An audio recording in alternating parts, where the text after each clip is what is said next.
Oi, gente, bom dia, boa tarde, boa noite, tudo bem? Vamos começar agora, direto do fundo do mar, a relembrar algumas coisas para que nós possamos nos dar bem na prova de Química. E hoje nós vamos começar com ligações químicas. O que são as ligações químicas?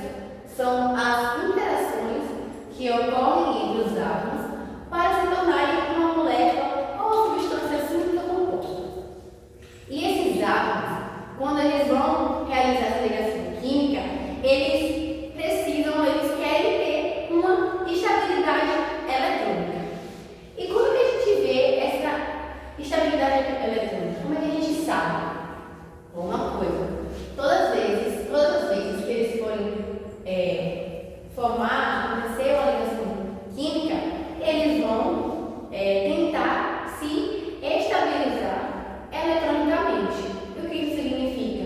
Que a gente entender qual é a regra que esses átomos usam para se ligar é muito importante, tá bom?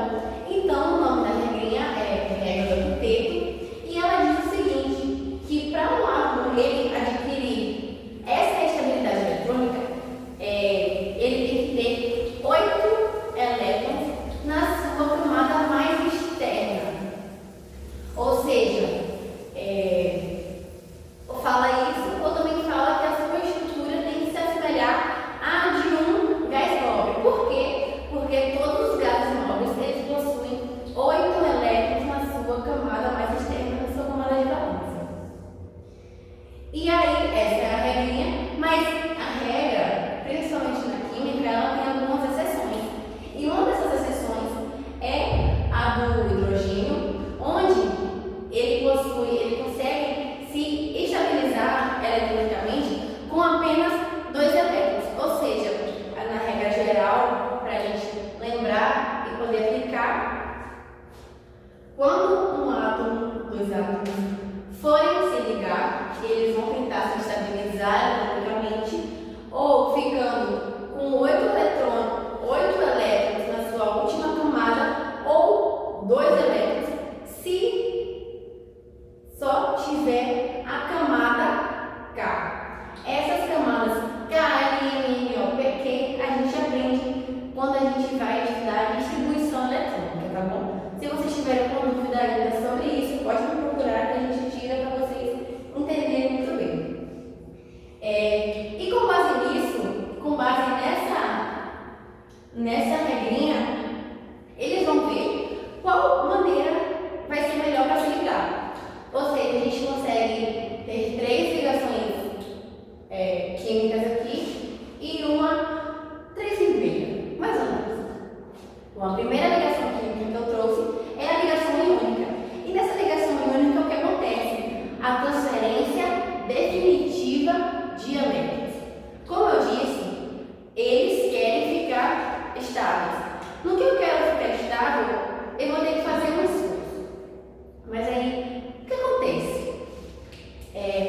Nem todos os átomos eles vão ter 8 elétrons na sua última camada. Ou seja, ou eu vou ter que receber esses elétrons de alguém para eu ficar estável, ou eu vou ter que ceder esses meus elétrons para eu poder ficar estável. Ou seja, eu tirar os elétrons ou receber de alguém.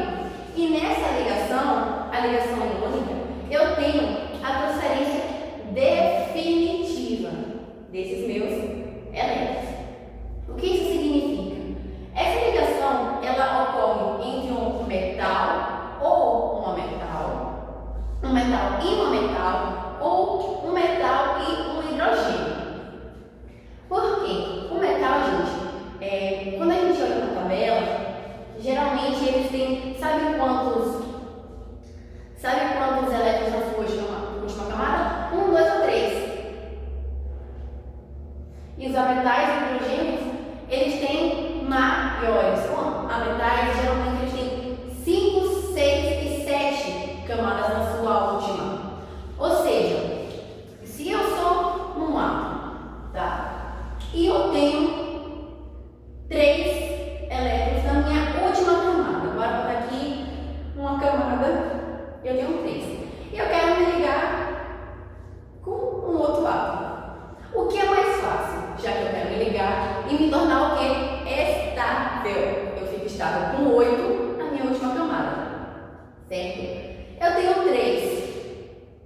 mais certo, é mais viável para mim receber 5 elétrons de qualquer um que seja, ou eu perder esses 3?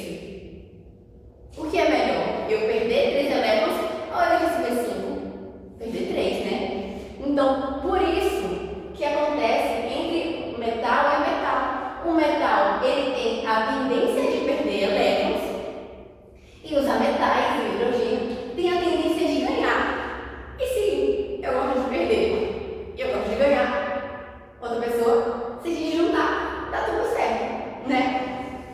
E aí, um termo para a gente aprender que quando esses íons, quando esses átomos, eles perdem elétrons, eles ficam positivos, porque se eu estou perdendo coisa negativa, eu vou ficar positiva. Quando ele perde elétron, ele fica positivo, e quando ele ganha elétron, ele fica negativo. Perco elétron, fico positivo, ganho elétron, fico negativo. Essa ligação iônica é basicamente essa coisinha que a gente precisa saber, que é a transferência definitiva metal e metal, tá bom? Indo para a próxima ligação química, essa ligação covalente, e diferentemente da ligação iônica, a ligação covalente, ela age compartilhando os elétrons. Por quê? Porque ela tem uma baixa eletronegatividade. O que isso significa? Eu tenho uma baixa eletronegatividade, significa que eu não vou conseguir nem puxar os elétrons, certo? E aí, como é que eu faço? Elas estão ali no meio da tabela, tem mais ou menos 4 elétrons na última camada. O que é mais fácil? Perder 4 ou ganhar 4? Perder 4, tanto faz, né? Então, o que eu posso fazer? Lá vai eu compartilhar. Eu estou aqui, você está aqui. Ou seja, ligação covalente, ela trabalha com o compartilhamento de elétrons e é caracterizada por ter uma baixa eletronegatividade.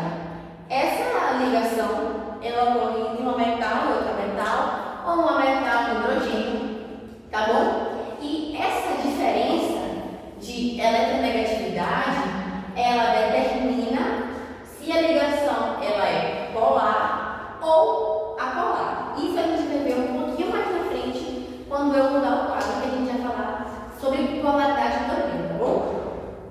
Mas em síntese, em resumo aqui, a polaridade vai se estabelecer pela quantidade de elétrons que vai estar ao redor do meu átomo.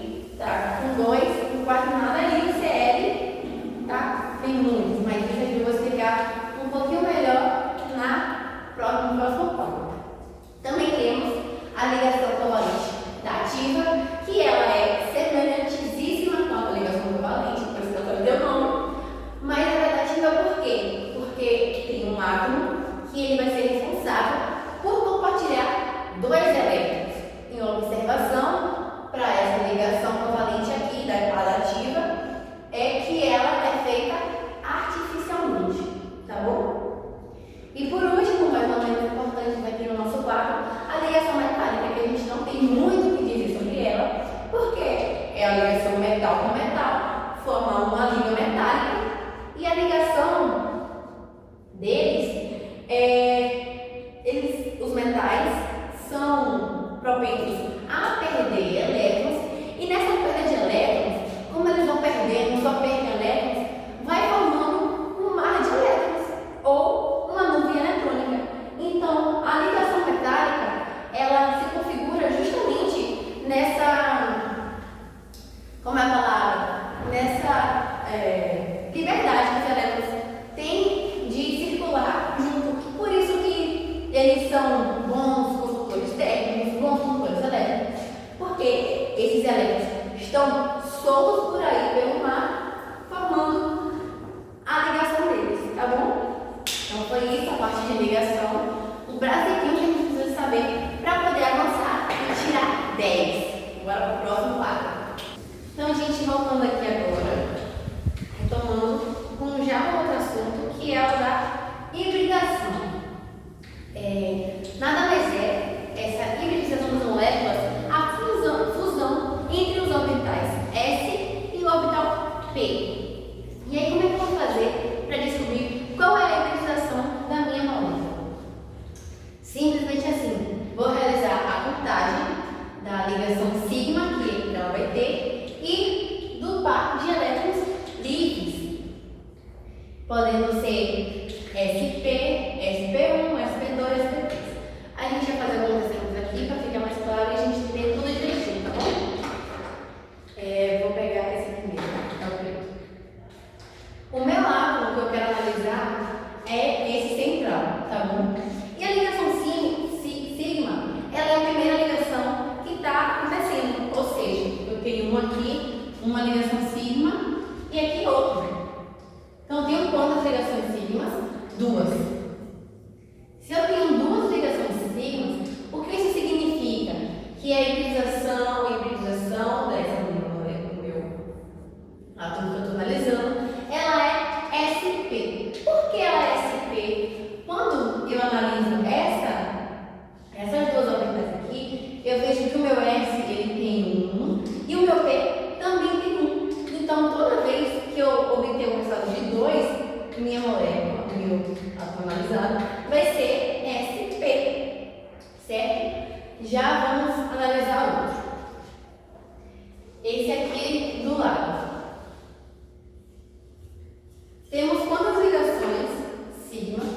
1, 2, 3.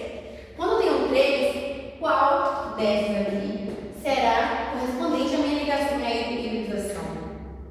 É a qual? SP2. Porque o que acontece? Eu já tenho 1 do meu S e o 2 do meu P. Ou seja, quantas no total? 3. Ok? Bora ver a próxima. Tá vendo aqui? Eu quero analisar o meu N. A minha molécula é esta, tá bom? Quantas ligações sigmas eu tenho? 1, aqui embaixo. 2, 3. Acabou? Não acabou. Eu tenho 3, mas eu também tenho, sabe o quê? Um par de elétrons livres. O que significa que no total eu tenho 4. Se eu tenho 4, qual desses é correspondente à minha soma? Vai ser justamente o que possui 4 na soma de cima. O SP3, ok? Porque eu tenho 1 do S e o 3 do P, no total 4. O próximo exemplo. Quantas ligações sigmas eu tenho? 1, 2, 3, 4. Quantos pares de elétrons eu tenho? Pares de elétrons livres? 1 também. Ou seja, 1, 2, 3, 4 e o par de elétrons 5. Qual desses orbitais aqui conjuntos é o meu correspondente assim? Vocês podem observar que quando acaba, já que o orbital P ele só tem 3 no total, ele já vai pegar o orbital D. E por isso eu vou usar o SP3D. Ok, gente? Isso de orbitais a gente consegue ver também melhor para entender essa parte. Voltando um pouco mais atrás, quando a gente estuda distribuição eletrônica e depois números curtos, tá bom?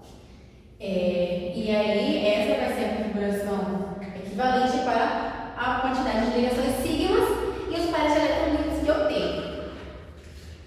Já que no último exemplo eu coloquei embaixo, uma coisa que nós não podemos nos confundir é que quando a gente tem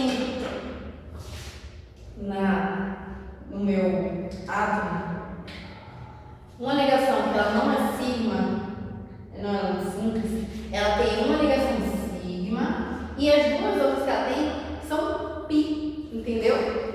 Mas se eu quero saber a sigma, então só conto uma. Tem uma aqui, se eu quiser analisar o carbono, eu vou ter uma e outra aqui do meu hidrogênio, tá bom? Ou seja, no total 2. Se eu tenho 2, não tenho nenhum par de elétron livre, S P. Tem um do S e um do P. Beleza, pessoal? Se vocês tiverem alguma dúvida de realização, que é um pouquinho mais complicado de entender, é fácil, mas deve pegar um macete, pode entrar em contato comigo também, que eu ajudo vocês da maneira que eu posso. Já partindo para outra temática de geometria molecular, a nossa análise da geometria da molécula, ela vai depender justamente da quantidade de ligações que ela tem e dos pares de elétrons livres, a quantidade de átomos que ela tem e pares de elétrons livres. A primeira a ser analisada, a primeira a gente lembrar e aprender, é a geometria linear. E o que tem nessa geometria linear? São moléculas com 2 ou 3 átomos. E uma parte para a gente lembrar que na geometria linear ela não possui par de elétrons livres. Ou seja, por isso mesmo a sua configuração é em formato de linha. Quando ela tem 3 moléculas, o seu átomo central ele não vai ter par de elétrons livres. Por isso aqui a nossa molécula mais conhecida é o CO2. Só mesmo é o CO2, que ele tem um C no meio e as duas moléculas de oxigênio formando com formato de uma linha, certo? E outro exemplo que nós temos é o H2, que ele não possui um átomo central, são só eles dois. Já partindo para a próxima estrutura, da próxima geometria de molécula, é a angular. E o que acontece nessa geometria angular? Ela possui 3 átomos, certo? Só que diferentemente da linear, nessa sim tem par de elétrons livres. E o que significa? Significa que minha molécula ela vai ter o formato assim de ângulo. Eu peguei, por exemplo, H2O, que é o da água. Nossa molécula que está aqui no centro é o O. Ela faz 2 ligações com hidrogênio. E ela tem um par de elétrons livre aqui em cima. Então, justamente por isso, ela não pode ter formato de linha. E ela vai obter esse formato aqui, angular, tá bom? Ou seja, linear, linha, 2 ou 3 moléculas que não tem um par de elétrons livres, não tem. E angular, 3 átomos e possui sim esse par de elétrons livres. Já indo para a próxima, a ser analisada, é a geometria trigonoplanar. E o que é essa geometria trigonoplanar? Ela tem uma molécula com 4 átomos e esses átomos eles não têm par, eles não possuem um par de elétrons livres.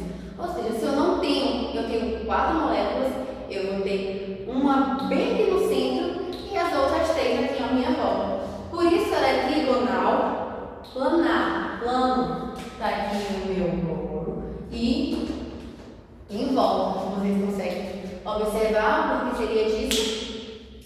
E aí o meu outro exemplo que se assemelha ao meu trigonoplanar, só que é diferente porque da mesma coisa daqui de trás, a minha próxima, a geometria piramidal, ela tem uma molécula também com 4 átomos, só que o que ela possui de diferente da trigonoplanar? Ela possui par de elétrons livres, ou seja, eu não posso deixar ela assim, porque eu tenho uma par de elétrons livres. Então ela vai obter essa configuração, esse modelinho aqui. Vai ter o par em cima, a minha molécula central, o N, e os 3 hidrogênios aqui embaixo, formando justamente uma pirâmide. Tá bom? E a nossa última geometria é a geometria tetraédrica, que são as únicas moléculas formadas por 5 átomos. E essas 5 átomos, elas não têm pares de elétrons, não possuem par de elétrons livres e formam essa configuração como se fosse assim, ó. Dá para entender?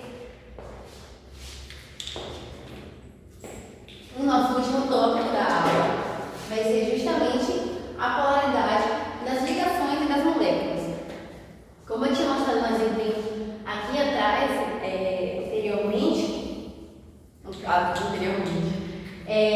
a polaridade das moléculas ela também vai se apegar muito à questão da diferença de eletronegatividade. Ou seja, para determinar se minha molécula, se minha ligação, ela é polar ou apolar, vai depender da diferença de eletronegatividade. Se eu tiver essa molécula aqui, ela tiver uma baixa eletronegatividade e essa molécula aqui, uma alta eletronegatividade, quando eu juntar duas, a diferença entre elas vai ser grande, vai ser alta. Ou seja, se a minha diferença for maior que zero, ela tem uma polaridade, ela é polar. Se for maior que zero, se tiver uma diferença muito grande, tá bom? Mas se elas tiverem baixa diferença de eletronegatividade ou zero, elas serão apolares. Então é isso. Minha molécula polar ou apolar se dá também pela diferença da eletronegatividade, se é muita, se é pouca. Se assemelha a zero, ela é apolar, e se ela for diferente de zero, ela é polar. Então foi isso, gente. Um pequeno resumo para a gente dar uma lembrada para conseguir fazer essa prova e dar tudo certo. Se vocês tiverem alguma dúvida também ainda sobre o assunto, podem me mandar no WhatsApp, podem me mandar mensagem. Eu vou estar aqui à disposição para ajudar